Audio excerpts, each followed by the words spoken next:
अंधेरे में मोबाइल देखना आंखों के लिए खतरनाक है। यस। बिना चश्मे के मोबाइल यूज करना आई साइट के लिए खतरनाक है। यस। कैरेट्स खाने से आई साइट इंप्रूव होती है। ये नहीं कि हम सारे दिन कैरेट खाते रहो चश्मा उतर जाएगा। बचपन में स्पेक्स लग गए तो बड़े होकर नहीं हट सकते। चश्मे का नंबर बढ़ भी सकता है, कम भी हो सकता है, लेकिन नॉर्मल टेंडेंसी बढ़ने की ही होती है। पावर ग्लासेस लगाना आंखों को और वीक बनाता है। नो।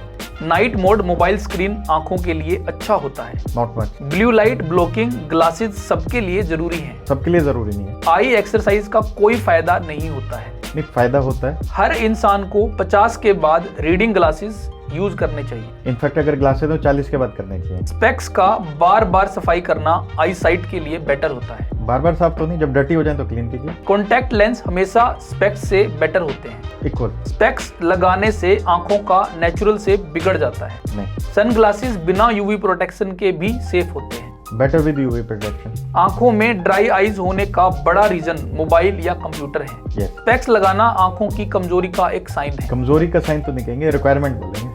ब्लू लाइट ग्लासेस सबको पहनने चाहिए, specially for computer user. Ideal age for first eye checkup.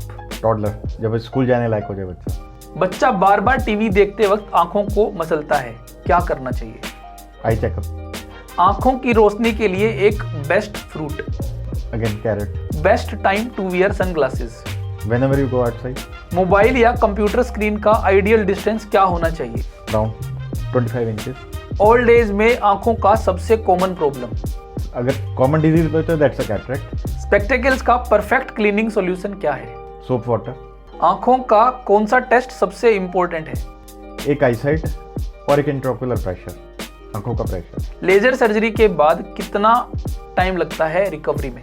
It's almost immediate. I site के लिए एक बेस्ट एक्सरसाइज। Go outside. बच्चों के स्क्रीन टाइम के लिए मैक्सिमम आवर्स कितना होना चाहिए? Better to avoid. आंखों में सूजन होने पर पहला कदम क्या होना चाहिए? मीट योर डॉक्टर, आंखों के डॉक्टर से मिले। कितने साल के बाद आंखों की पावर स्टेबल हो जाती है? नॉर्मली 18 साल के बाद। एक वर्किंग प्रोफेशनल को जो 8 से 10 घंटे कंप्यूटर के सामने बैठता है, उसके लिए कौन सी डेली हैबिट इंपॉर्टेंट है? उसमें गूगल पे सर्च करें कंप्यूटर विजन सिंड्रोम, और उसमें आपको सारी एक्सरसाइज प्रिकॉशंस सब आ जाएंगे एंड फॉलो दैट। आपके पास सर एक बच्चा आता है और जो कहता है कि मेरे को एग्जाम के टाइम पे हेडेक हो जाता है, ऐसी सिचुएशन में सर क्या करना चाहिए? अगर बच्चा कहता है एग्जाम टाइम पे ही हेडेक होता है, अदरवाइज नॉर्मल स्टडीज में, स्कूल अटेंड में और आईसाइट भी अगर चेकअप हुआ है तो we can think of maybe childhood migraine. कई बच्चों को एंग्जाइटी, टेंशन के मतलब एग्जाम फोबिया कह लीजिए, उसमें एक हेडेक शुरू हो जाता है। तो बच्चों में भी कई बार चाइल्डहुड माइग्रेन है, बट सबसे पहले आप आई डॉक्टर से मिलें, आई चेकअप कराएं। Okay. If eye power is okay then meet a paediatrician. Okay sir. एक 60 साल के आदमी को न्यूज़पेपर में लिखे हुए छोटे वर्ड्स को पढ़ने में तकलीफ हो रही है, उसे क्या करना चाहिए सर?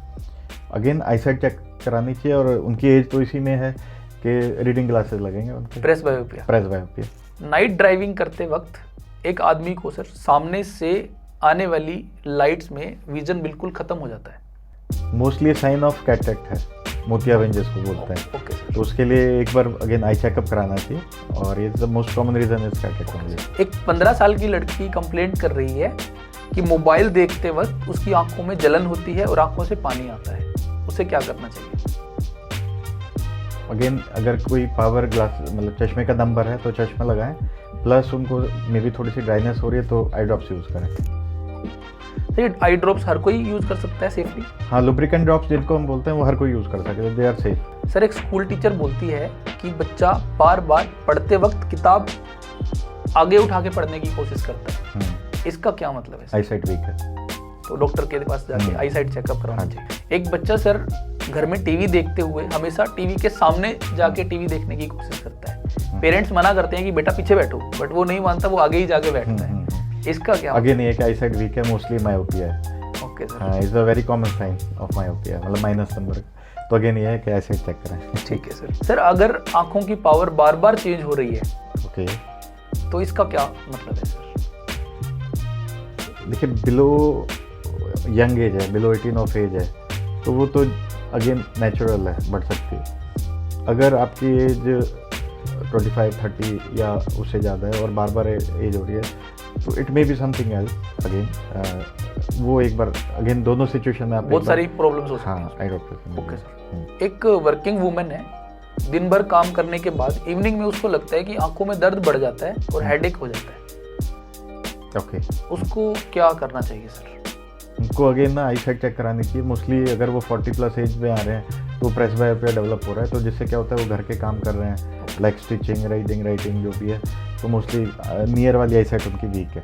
ओके। एक बच्चे के माँ बाप कंप्लेंट करते हैं सर कि उनका बच्चा मोबाइल देखते वक्त एक आंख बंद कर लेता है। ऐसी सिचुएशन होती है, उसको ना एम्ब्लायोपिया बोलते हैं। Okay sir. एम्ब्लायोपिया में क्या होता है कि जैसे कई बार हमारे दो हाथ बराबर नहीं, एक स्ट्रांग है एक वीक है, तो इस सिचुएशन में कई बार नेचुरली क्या होता है कि एक आई स्ट्रांग होती है और एक आई वीक होती है, और इसमें फोकस करने के लिए कई बार क्या करता है बच्चा, जो वीक वाली आई है उसको बंद कर लेता है। ओके सर, ये जन्म से ही होता है? हाँ, मोस्टली हमेशा बाय बर्थ ही होता है। Okay sir. और इसको अगर हम यंग एज में डिटेक्ट करके ट्रीट करें तो रिजल्ट अच्छे हैं, ओल्ड एज में उसके रिजल्ट कम आते हैं। Okay sir. हाँ, तो maybe this is one of the reason.